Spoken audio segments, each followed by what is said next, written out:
Hi, everybody. I'm hoping if I hold the microphone like this, you will be able to hear me through a mask and on a train. There's a lot of background noise. But I wanted to hop on because I actually thought this was a great teaching day, a great teaching moment. I actually went into New York City today, and I haven't been in 2.5 years, but I don't normally do New York in one day and back. It is far enough that it becomes a pretty long day. I would normally stay with friends, but Daisy was at home. It's a holiday week. But my friends from Colombia were visiting the U.S. and we're going to be in New York for this short period of time. And I haven't seen them in years, and I've never gotten to see them actually in the U.S. I've always seen them in Colombia. So I felt strongly like I needed to go in.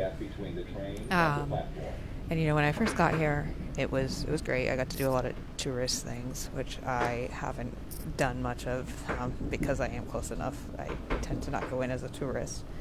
But the things in the last month, it's been a pretty hectic month. I would say the last 6 weeks have been pretty hectic. And I've been so focused on finishing my internship and my master's, and it's been a lot for my system. And I haven't been walking a bunch, and I haven't been doing a lot on the physical end as I've been really trying to plug away on those hours. So, to get to the city where it's a lot of walking, and and I haven't been in the city in a long time. So like I said initially, it was really awesome. I got some great photos, but they were running late, so I went and found a restaurant to sit and eat. And as I was sitting and eating, I realized, oh my God, I'm really tired. I'm like really, really, tired. I don't know how I'm going to get through these next few hours. And, that kind of just unpleasant whole systemic body feel. And in the past, I would have panicked. I have that initial reaction of remembering times where I did get sort of stuck in places, or my body just kind of gave out on me. And, I noticed those memories and thoughts coming up, and I was like, okay, no. So I knew it wasn't reasonable at this point. I had walked a ton. It was not going to be reasonable to expect myself to try to walk to and go get a subway and, catch a couple of the lines to go downtown where they were. So I did get myself an Uber, and in the Uber, I, obviously was in the back, and I utilized the tools that I always talk about, right? And so from the tools that worked, in my toolbox that I particularly like. So I did some really, really strong visualizations, really pulling it through my whole body.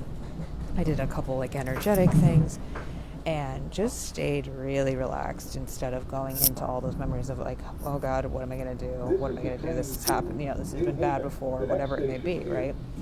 And, I'm not going to claim that I just made everything 150% magical, but it made a strong enough difference that it was like, okay, I'm all right. I'm all right, and I'm going to be okay. And I got to eat with them, and I got to meet other of their family members, and that was awesome. And, at the end, we Ubered back. We were far enough downtown. I caught us an Uber back to Grand Central, the train station. We got to walk around and see it a bit. And I got on the train, and, I recognized it's been a really, really long day. But I got on the train. I utilized my tools again. I checked in. I breathed. I, tried to stay off the phone a bit just to kind of check in and let my system wind down. Kind of took care of my body. And I'll be home in probably another hour and a half. And I know I'm really going to decompress when I get home. But the whole point of this is recognizing, these tools are not just for when you're in the depths of your initial healing. That's what people are really good about this stuff, and then they throw it out the window and they get back to real life.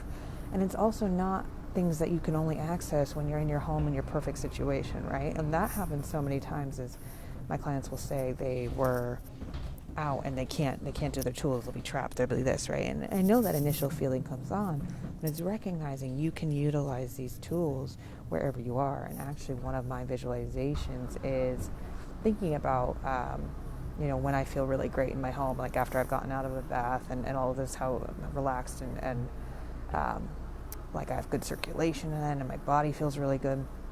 You can access these things wherever you are.